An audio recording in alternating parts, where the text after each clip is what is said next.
नमस्कार दोस्तों, शुभकामना.com में आप सबका स्वागत है। आज की कहानी शुरू करते हैं।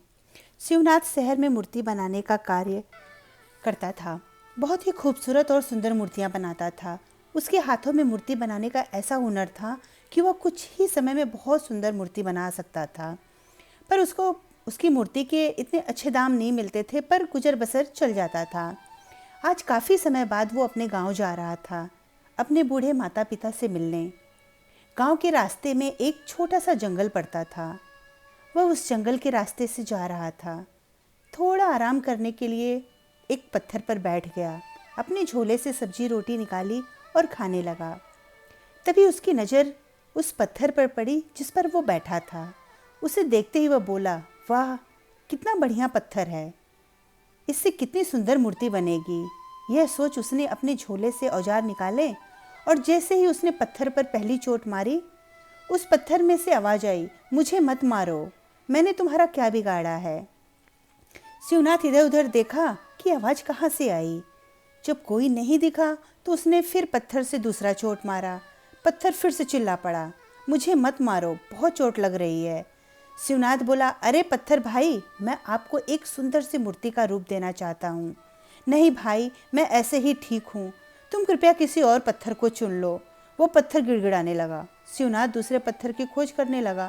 तभी वो पत्थर बोला, वो देखो, वहाँ कोने में एक पत्थर पड़ा है, तुम उससे मूर्ति बना लो। शिवनाथ जाकर उस पत्थर को उठाया और अपने औजारों से उसे तराशने लगा। पहला पत्थर बहुत खुश था, क्योंकि अब उसे दर्द से नहीं गुजरना पड़ रहा था। लगभग 2 घंटे के बाद शिवनाथ ने उस पत्थर को तराश कर एक खूबसूरत गणपति बप्पा की मूर्ति तैयार कर दी। मूर्ति इतनी जीवंत लग रही थी कि ऐसा लग रहा था कि अभी बोल उठेगी। शिवनाथ खुश हो गया। अब यह मुसीबत थी कि मूर्ति को उठाकर कैसे लेकर जाए। तो उसने सोचा कि गांव जाकर अपने दोस्त की बैलगाड़ी लाएगा और फिर ले जाएगा। ये सब सोचो गांव की तरफ निकल गया। गांव पहुंचकर उसने देखा कि सब गांव के लोग भव्य मंदिर के आगे इकट्ठे हो रखे हैं और सरपंच बहुत परेशान दिखाई दे रहे थे। शिवनाथ ने गांववासी से पूछा, नया मंदिर बन गया क्या भाई? शिवनाथ को देखकर गांववासी खुशी से उछल पड़ा। अरे सरपंच जी, शिवनाथ आ गया, अब कुछ हो सकेगा, तुम चिंता ना करो। सरपंच शिवनाथ को देख थोड़ा अस्वस्थ हुए, पर फिर उदास हो बोले, अरे इतनी जल्दी यह कैसे बना पाएगा मूर्ति? मंत्री जी के आने का समय हो गया है। कैसी मूर्ति, क्या बात है, कोई तो बताओ। शिवनाथ हैरान होकर पूछने लगा, अरे शिव भाई, आज इस मंदिर का उद्घाटन है। मंत्री जी कभी भी आते होंगे, पर जिस मूर्तिकार को गणेश जी की मूर्ति बनाने को कही थी वो अभी तक नहीं पहुंचा। अब तुम इतनी जल्दी कैसे मूर्ति बना पाओगे? एक गांववासी ने कहा। घबराने की कोई बात नहीं सरपंच जी, ये समझो कि चमत्कार ही था भगवान का। आज जंगल से आते समय एक पत्थर को तराश कर गणेश जी की मूर्ति बनाकर आया हूँ। थोड़ी बड़ी थी तो उठ न रही थी, अभी बैलगाड़ी भेजकर उठवा लाओ। शिवनाथ ने कहा। उसकी बात सुनकर सब खुशी से झूम उठे और उसे गले से लगा लिया। कुछ लोग बैलगाड़ी लेकर उसकी बताई दिशा में तुरंत निकल गए। कुछ समय पश्चात गांव के लोग मूर्ति लेकर वापस आ गए। सब लोग मूर्ति देखकर चकित रह गए। इतनी सुंदर और अलौकिकता से परिपूर्ण मूर्ति उन्होंने आज तक नहीं देखी थी। सरपंच जी ने खुश होकर शिवनाथ को गले से लगा लिया और इनाम में 5,000 रुपये दिए। तभी मंत्री जी भी आ गए। वो भी मूर्ति को देख शिवनाथ की शाबाशी दिए बिना नहीं रह सके। उन्होंने भी उसे 5,000 इनाम स्वरूप दिए। शिवनाथ मन ही मन भगवान को धन्यवाद करने लगा। उसकी मेहनत सफल हुई थी। मूर्ति की स्थापना आरंभ हुई।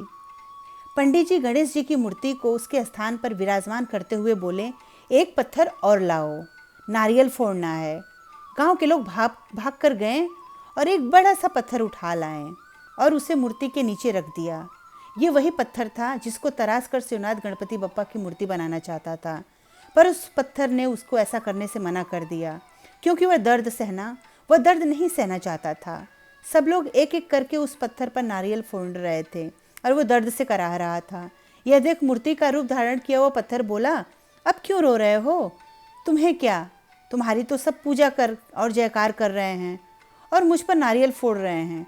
उस पत्थर ने कहा, यह सौभाग्य तुम्हें प्राप्त हो सकता था यदि तुम उस वक्त जरा सा सहन बर्दाश्त कर लेते, पर तुमने ऐसा नहीं किया। और अब भुगतो, यही सारी जिंदगी मेरे चरणों में रहोगे और सब तुम पर नारियल फोड़कर मुझे पूजेंगे, मूर्ति बने पत्थर ने कहा। वो पत्थर अपनी किस्मत को कोसता रहा और आजीवन यूं ही रोता रहा। जीवन में कुछ भी बड़ा हासिल करने के लिए कुछ तकलीफ़ों और कष्टों को सहना पड़ता है। आग में तपकर ही सोना निखरता है। जो व्यक्ति अपने आप को कष्ट नहीं देना चाहता, वो जीवन में पत्थर के समान ही ठोकरें खाता रहता है। शिवनाथ ने भी तपती धूप में अपने आप को कष्ट देकर उस भव्य मूर्ति का निर्माण किया, जिसकी वजह से उसे इनाम और सराहना प्राप्त हुई। जो व्यक्ति अपने लक्ष्य को हासिल करने के लिए कष्टों का सामना करता है, वो उस पत्थर के समान बन जाता है जिसे तराश कर मूर्ति बना दिया जाता है और वो पूजनीय बन गया। यही जीवन का सत्य है। धन्यवाद दोस्तों। मेरी कहानी अगर आप लोगों को अच्छी लगी तो प्लीज़ सब्सक्राइब करना ना भूलें।